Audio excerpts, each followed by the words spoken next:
అందరికి నమస్తేనుల్లా welcome to సాఫ్ సీదా ముచ్చట. ఎట్లున్నారోల్లా అందరూ మంచిగున్నారా? నేనైతే మంచిగున్నానుల్లా. మీ కొరకు ఇలా మంచి మంచి వార్తలు పట్టుకొని వచ్చిన. కంచం సేపు బయట పడేసి రాయి రప్ప లోపటేసుకున్నట్టు అయిందక్క. ఏమో 2500 ఇస్తారు, 500కే గ్యాస్ బుడ్డి ఇస్తారు, బస్సు ఫ్రీ అన్నారని వీళ్ళ కోటేస్తే బాగానే ముంచిండ్రని ఇప్పుడు నెత్తి కొట్టుకుంటారు తెలంగాణ ఓటర్లు.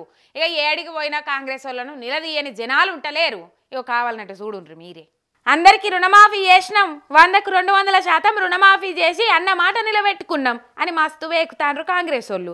మరి రుణమాఫీ కాలేదని ఎమ్మెల్యేలను కాంగ్రెస్ లీడర్లను ఎందుకు నిలదీస్తుండ్రో వాళ్ళే చెప్పాలి. ఊర్లో 100 మంది ఉంటే 40 మందికి కూడా రుణమాఫీ కాలేదు.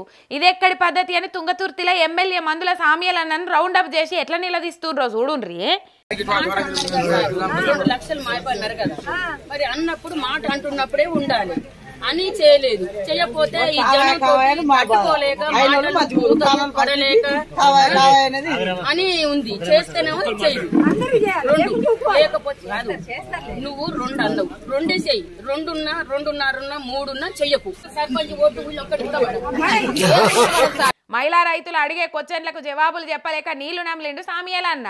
సగం మందికి అయింది, సగం మందికి గాలే. రుణమాఫీ ఎవరికి చేసినని గొప్పలు చెప్పుకుంటుర్రయ్యా అనుకుంటా. నూతనకల్ మండలం వెంకేపల్లి మహిళలంతా మండిపడ్డారు. ఇట్లనే ఉంటే వచ్చే సర్పంచ్ ఓట్లల్లో ఒక్క ఓటు కూడా మీకు పడదని ముఖం పట్టుకొనే చెప్పిండ్రు.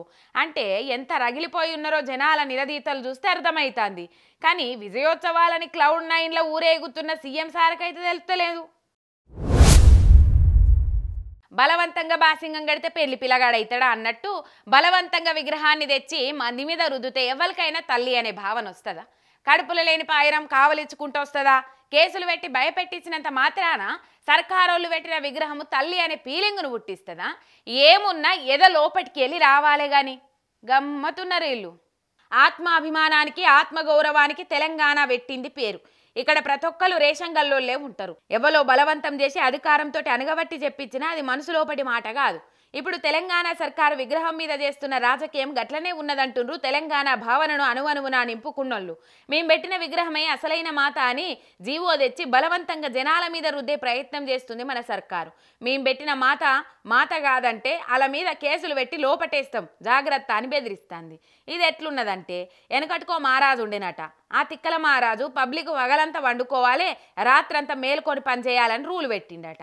ఆ 23వ పులకేసి లెక్కనే రేవంత్ పులకేసి అనిపించుకుంటుండని దుమ్మెత్తిపోస్తారు నెటిజన్లు. తల్లికి బర్త్ సర్టిఫికేట్ ఇచ్చుడేంది సామి? ఏడన్నా చూసినావా? ఏడ నిన్నమా? ఇంతకు భరతమాతకి ఎవరు బర్త్ సర్టిఫికేట్ ఇచ్చిండ్రు? తమిళ తాయికి ఎవరు ఇచ్చిండ్రు? ఛత్తీస్గఢ్ తారికి ఎవరు ఇచ్చిండ్రు? తెలుగు తల్లికి ఎవరు ఇచ్చిండ్రు? ఏ గేజిట్లున్నాయి? అసొంటిది తెలంగాణ తల్లికి జీవో ఇచ్చి ఇదే తల్లి అనుకోవాలి.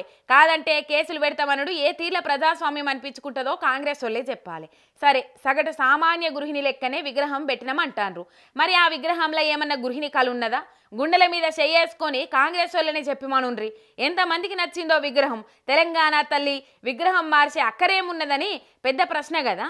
ఎందుకంటే కేసీఆర్ పేరు ఏడ కనబడొద్దు, ఆయన చేసింది ఏది ఉండొద్దు, అంత నా పేరే తలవాలి, నా పేరే అదికి రావాలి. ఇప్పుడు సీఎం పేరు తలవనోళ్ళు ఎవరు ఉంటుర్రు? రైతు బంధు రానోళ్ళు, రుణమాఫీ కానోళ్ళు, ఇండ్లు రానోళ్ళు, పథకాలు రానోళ్ళంతా నీ పేరే తలవబట్టే కదా సారు. కేసీఆర్ మీద అక్కసుతోటి మీరు బ్యాలెన్స్ తప్పి బాట తప్పి నడుస్తుండ్రేమో చూసుకోండి అని సలహాలు ఇస్తుండ్రు తెలంగాణ జనాలు. మొగన్నని మొలకలకు పోయి ఎలకను చూసి లెక్కల పడ్డాడట. ఒక కాంగ్రెస్ పార్టీ నవయువ కురువృద్ధుడు రాహుల్ బాబు కథ కూడా గట్లనే ఉందని కుత ఉడుకుతుండ్రట ఇండియా కూటమోళ్ళు. రాహుల్ నాయకత్వంలో ఇండియా కూటమి నడుస్తే అలా పుట్టి మునుగుడే కాదు మనల్ని కూడా ముంచంది ఊకోడని ఫిక్స్ అయిండ్రట. అందుకే ఆయనని తప్పియాలనే డిమాండ్ చేస్తుండ్రు ఇండియా కూటమి లీడర్లు. ఇండియా కూటమిల నాయకత్వాలొల్లి మోపైంది. హర్యానా మహారాష్ట్ర ఎన్నికల్లో దారుణంగా ఓడిపోయే వరకు రాహుల్ లీడర్షిప్ మీద అందరికీ నమ్మకం సడలిపోయింది. రాహుల్ నాయకత్వంలో బీజేపీని ఎదిరించుడు కట్టమే. కాంగ్రెస్ నమ్ముకుంటే ఆలుమునుడే కాదు మనల్ని కూడా ముంచిపోతారు. అందుకే రాహుల్ను సైడ్ చేసి మమతా అనే కూటమి నడిపిస్తే మంచిగుండు అనే కాడికొచ్చిండ్రట. ముఖ్యంగా సమాజ్వాదీ పార్టీలు శరద్ పవార్ శివసేన ఉద్దవోళ్ళు మమతకే జై కొడుతుండ్రట. అటు ఆర్జేడీ కూడా మమతకే సై అన్నారు. ఇటు వైసీపీలు కూడా మమత అయితే మాకు ఓకే అనే కాడికొచ్చిండ్రు. మరి మమతను పెడితే కాంగ్రెస్ ఊకుంటుందా అని లల్లుని అడిగితే వాళ్ళకంత సీన్ లేదన్నట్టే కొట్టి పడేసిండ్రు. చూడుండ్రి ఎట్లున్నదో కథ. కూట్ల రాయి తీయనోడు ఏట్ల రాయి తీస్తా అన్నట్టు కూటమిలున్న పార్టీలతోటే మెప్పు పొందది రాహుల్. మన తెలంగాణకు వచ్చి గప్పాలు కొట్టబట్టే రాహుల్ నమ్మి కాంగ్రెస్ పట్టం కడితే తెలంగాణ పరిస్థితి ఇప్పుడు ఏమైతుందో దేశమంతా ఎరకైతున్నది. మరి చూడాలి రేపో మాపో ఇండియా కూటమికి బీటలు వారి రాహుల్ సైడ్ చేసినా ఆశ్చర్యం లేదంటాన్రు అంతా. ఇగో ఇవాళ ఇలాంటి సాఫ్ సీదా ముచ్చట్లు ఎట్లున్నాయి, మస్తుగా ఉన్నాయిలే. మళ్ళీ ఇష్టం ముచ్చట్లు పట్టుకొని వస్తుంది మీరు ఏక. అంతవరకు మీరు చూస్తూనే ఉంటారు మీ మిర్రర్ టీవీ శనార్థి.